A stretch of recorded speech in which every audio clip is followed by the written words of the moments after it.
Hello class 11, myself SK Verma. Once again I welcome you all on my YouTube channel Easy Accountancy, the platform where you can learn accountancy in the most lubricated manner. बहुत आसान तरीके से आप हमारे साथ accountancy के concepts को सीख सकते हैं, इसके क्वेश्चंस को समझ सकते हैं और ये क्वेश्चन कैसे सॉल्व किए जाएं वो आसान तरीके आप हमारे साथ सीख सकते हैं।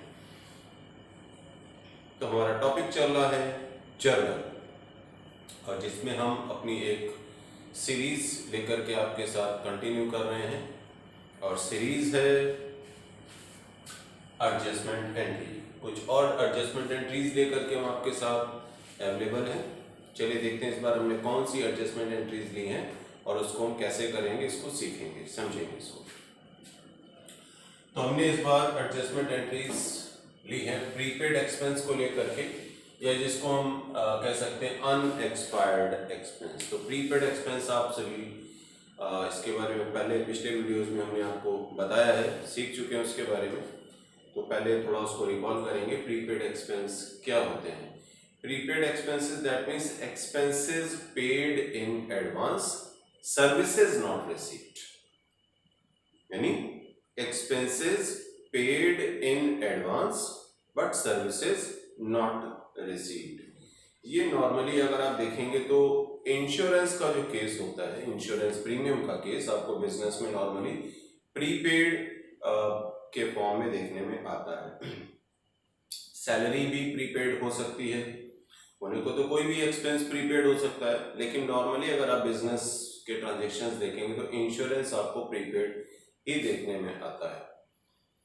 और अब प्रीपेड एक्सपेंस बिजनेस के लिए क्या होता है, एक तरीके से असेट है, यानी कि इसका जो बेनिफिट है वो करंट अकाउंटिंग पीरियड में ही कंप्लीट नहीं हो पाता है, तो इसको हम अगले साल तक लेकर के जाते हैं, ठीक है। और इसे कैश में रियलाइज आप नहीं कर सकते हैं। और प्रीपेड एक्सपेंस जो होता है ये होता है असेट, ठीक। तो देखते हैं किसी भी एक्सपेंस को अगर हम प्रीपेड के फॉर्म में देखते हैं बिजनेस ट्रांजैक्शन में, तो इसका जर्नल एंट्री क्या बनती है, ठीक है। तो जर्नल एंट्री हमारी बनेगी prepaid expense account debit to relevant expense account. यानी अगर किसी भी अकाउंट का प्रीपेड एक्सपेंस अगर सपोज दैट कोई आ रहा है तो प्रीपेड एक्सपेंस को हम क्या करेंगे, डेबिट, क्योंकि असेट है तो असेट का इंक्रीज क्या होता है, डेबिट होता है, ठीक है। तो prepaid expense account debit to relevant expense account. तो रेलेवेंट एक्सपेंस देखिए हमने यहाँ पर क्रेडिट किया है, यानी ये एडजस्ट किया जा रहा है। क्रेडिट किया मतलब क्या हो रहा है, ये एडजस्ट किया जा रहा है। तो एडजस्टमेंट के टाइम पर हमने देख लीजिए जो रेलेवेंट एक्सपेंस है उसको क्रेडिट किया है, ठीक है। तो प्रीपेड एक्सपेंस बिजनेस में एक तरीके से ये असेट होता है, इंक्रीज इन असेट को हम डेबिट करते हैं, ठीक। अगला ट्रांजैक्शन हमने क्या लिया है, हम देखते हैं, it is accrued income. Income earned but not received, income earned but not received, तो हम इसे कहते हैं अक्रूड इनकम।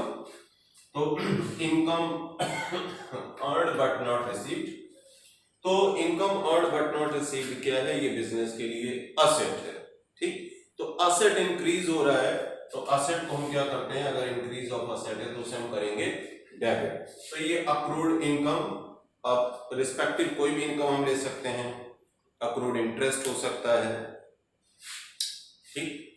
तो नॉर्मली आपको इंटरेस्ट देखने में आएगा, कमीशन भी हो सकता है अगर रिसीव्ड का केस है तो, ठीक। तो accrued income account debit to कोई भी इनकम, सपोज दैट अगर हम इंटरेस्ट ले रहे हैं तो accrued interest account debit to interest account, interest received जो भी होगा तो डिपेंड करेगा कि वो रिस्पेक्टिव कौन सा हेड है जिसके साथ हमने ये प्रीफिक्स अक्रूड लगाया है, ठीक है। तो आपको accrued income account debit to income account, ये एडजस्टमेंट एंट्री हो जाती है हमारी अक्रूड इनकम के लिए। अक्रूड इनकम असेट है, असेट अगर इंक्रीज होगा तो हम इसको डेबिट करेंगे। तो इस बार हमने 2 और एंट्रीज सीखी हैं, सीरीज कंटिन्यू रहेगी। अगले वीडियो में फिर कुछ और ट्रांजैक्शंस लेकर के हम आपके साथ आएंगे। वीडियो प्लीज पूरा देखें, समझें इसको, थोड़ा प्रैक्टिस भी जरूर साथ साथ करते रहें। और अगर आप इसका स्क्रीनशॉट ले लेते हैं जब हम समझा रहे हैं शुरुआत में या बीच में, और आप उसको सुनते जाएं साथ साथ, कहीं लिख लें, नोट्स अपने बनाते चलें, तो आपके लिए काफी आसानी होगी चीजों को समझना, सीखना और उसे याद रखना। So this is all about this video. Thanks for watching the video.